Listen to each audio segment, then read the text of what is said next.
للہ الحمد للہ رب العالمین نحمدہ ونصلیہ رسول الکریم اعوذ باللہ من الشیطان الرجیم بسم اللہ الرحمن الرحیم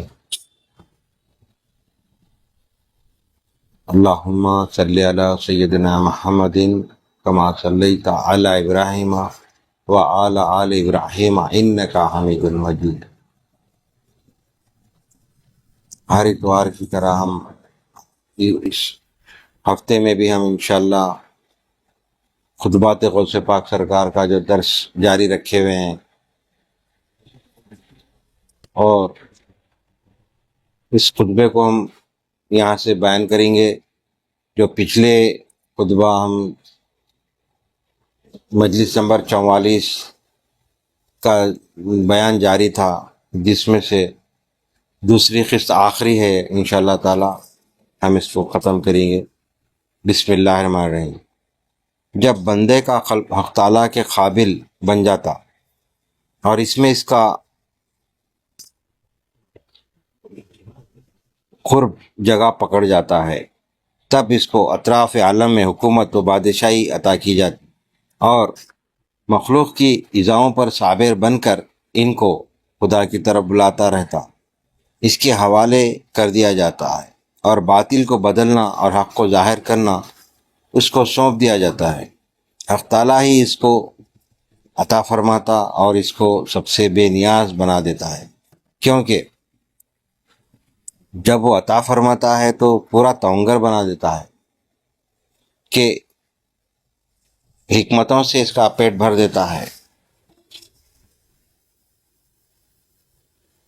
حق تعالیٰ نے اپنے نیکوکار اور صاحبان معرفت بندوں کے قلوب کی زمینوں کے درمیان حکمتوں کی وہ نہریں بہا رکھی ہیں جو اس کی لوح اور عرش کے قریب اس کے علم کی وادی سے نکلتی ہیں۔ مطلب کیا ہے یہاں پہ؟ حق تعالیٰ جو اس کی لوح اور عرش کے قریب اس کے علم کی وادی سے نکلتی ہیں اور بہتی ہوئی قلوب کی زمینوں میں پہنچتی ہیں۔ ایک مثال دے رہے ہیں، غوث پاک سرکار فرما رہے ہیں جو معرفت جس کو حاصل ہو گئی، وہ علم کے بارے میں بتا رہے ہیں کہ سمندر چھانٹے مارتا ہوا علم کنے رہتا، تو اس کو کیا مثال دے رہے ہیں آپ؟ صاحبان معرفت اندر قلوب زمینوں کے درمیان حکمتوں کی وہ نہریں بہا رکھی ہیں جو اس کی لوح اور اس کے قریب اس کے علم کی وادی سے نکلتی ہیں اور بہتی ہوئی قلوب کی ان زمینوں میں پہنچتی ہیں جو مردہ ہیں، یعنی زمینوں کس کو ہو رہے ہیں؟ دلوں کو ہو رہے ہیں جو زمین، اور دریا پانی جو بول رہے ہیں آپ علم کو بول رہے ہیں۔ بزرگوں کا ولیوں کا جو علم رہتا وہ مردہ دلوں کو پھر سے تازگی بخش دیتے۔ مثال دے رہے ہیں کہ جیسا کہ جھاڑ سوکھ گئے، پانی تو ہرے ہو جاتے، تو اس طرح جو مردہ دل ہے انسانوں کے، جو دور ہے ولیوں سے، اللہ والوں سے، پیروں سے جو دور ہے، معرفت جس کو اللہ کی معرفت حاصل نہیں، نمازوں سے دور، روزوں سے دور جو ہے، ان کو کیا چاہیے کہ اللہ والوں کے پاس جانے سے کچھ علم ملتا۔ تو اس کی مثال دے رہے ہیں کہ ان کے دل مردہ تھے، اس طرح جس طرح سوکھے ہوئے درخت جھاڑ تھے، وہ بزرگوں کا جانے کے بعد جو علم ملتا وہ پانی سے سیراب کر دیتے، پھر سے ہرے بھرے ہو جاتے۔ وہ مثال جو مردہ حق تعالیٰ سے ناواقف اور اس سے رد گردہ ہیں۔ صاحبزادہ حرام غذا کھانا قلب کو مردہ بنا دیتا ہے اور حلال کھانا اس کو زندہ کرتا ہے۔ یہ دیکھو بہت اچھی بات ہے یہ بزرگوں کی، اور قرآن اور حدیث کے ذریعے بھی یہ بات سب تک پہنچتی ہے اور معلوم بھی ہے۔ بہت سے لوگوں کو معلوم رکھ کے بھی گمراہ ہیں۔ بہت سے لوگ حرام حلال کی پہچان نہیں کر سکتے، یہ کھانا حرام ہے وہ کھانا حرام ہے، ان کو معلوم ہے، صرف لوگ حرام چیز کہاں دیکھتے؟ کوئی ہوٹل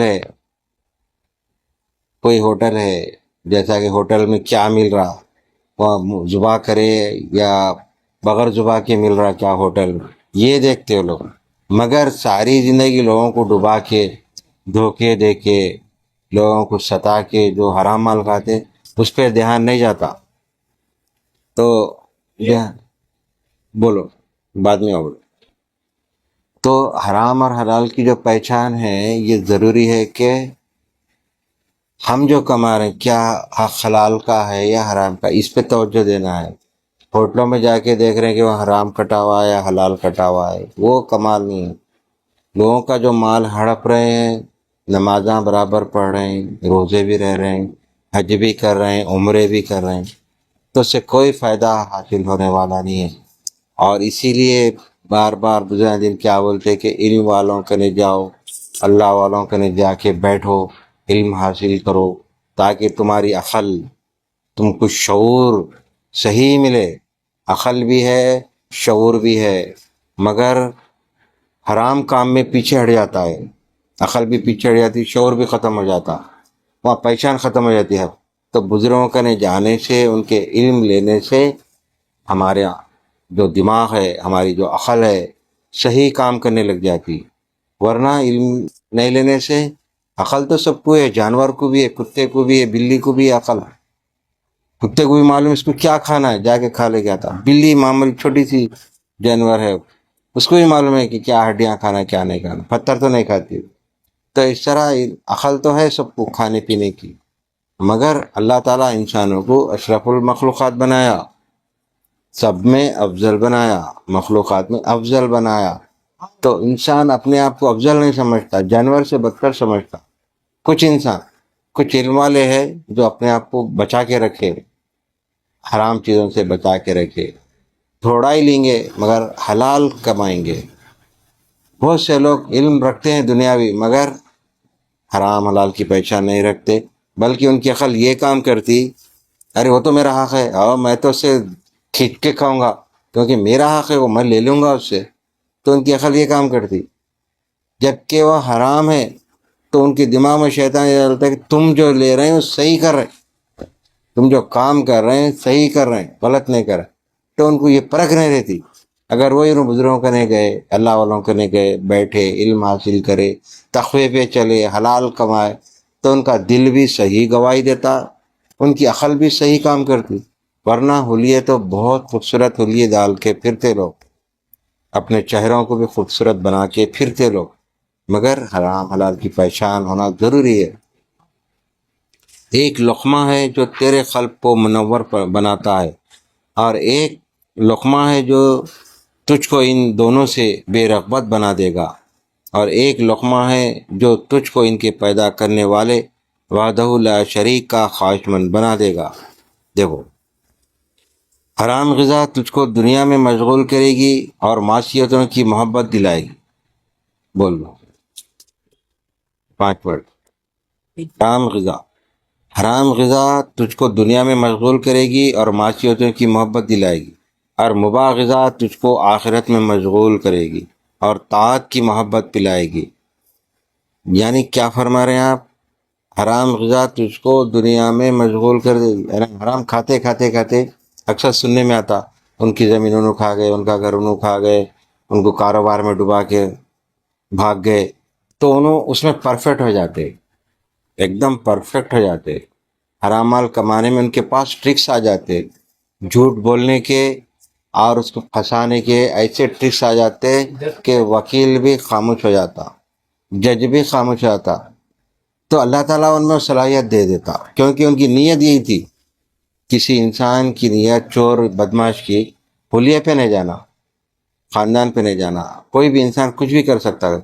تو اس کی گمان کیا رہتا کہ میں فلاں زمین، فلاں جگہ، فلاں پیسہ سامنے والے سے کاروبار میں لے کے ہڑپوں گا بول کے جو ارادہ رہتا انہیں کامیاب ہو جاتا، اللہ اس کو موقع دیتا۔ مگر بعد میں اس کو پکڑ ہے۔ وہ انسان، نیک انسان صبح میں اٹھ کے مزدوری کرنے نکلتا، محنت کرنے نکلتا، تو اس کو محنت کے حساب سے کام ملتا، دن بھر محنت کر کے 500-800 روپے جو ہے کماتا۔ تو نیتوں پہ بھی ہے دار و مدار۔ اور اللہ تعالیٰ چور کو بھی غذا دینے کا وعدہ کرا ہے، کیونکہ رب العالمین ہے، انہیں کسی ایک کا رب نہیں ہے، تمام عالمین کے جتنے بھی مخلوقات ہیں سب کا رب ہے، انہیں سب کو دیں گا۔ بس دنیا میں کیا کرا، انسان کو عقل دے کے، سمجھ دے کے اس کو بتا دیا یہ صحیح ہے یہ غلط ہے، یہ حلال ہے یہ حرام ہے، بتا دیا۔ اب انسان کے اوپر دار و مدار ہے کہ چننا ہے، اس کو صحیح چننا ہے یا غلط چننا ہے۔ اگر انہیں بزرگوں کا نہیں گا تو غلط چنیں گا، کیونکہ انہیں غلط کام کو صحیح سمجھ کے کریں گا. کسی کو ڈبانا اپنا فرض سمجھیں گا، کسی کا مال کھانا اپنے پہ فرض لازم سمجھیں گا. ارے میرے کو ضروری تھا وہ، میرا لینا ضروری تھا وہ، تو اس کی عقل کام نہیں کرتی. تو یہاں پہ عقل اور سمجھ کے لیے بزرگوں کا نہیں جانا پڑتا اور حلال کما کے کھانا پڑتا. تو جب صحیح عقل اللہ تعالیٰ دیتا اور حلال غذا تیرے قلب کو حق تعالیٰ کے قریب پہنچا دے گی. ان غذاؤں کی شناخت حق تعالیٰ کی معرفت حاصل ہوئے بغیر نہیں ہو سکتی، اور حق تعالیٰ کی معرفت دل میں ہوا کرتی ہے، کتابوں میں نہیں. حق تعالیٰ کی معرفت دلوں میں ہوتی، کتابوں میں. اسی کی طرف سے حاصل ہوتی ہے، مخلوق کی طرف سے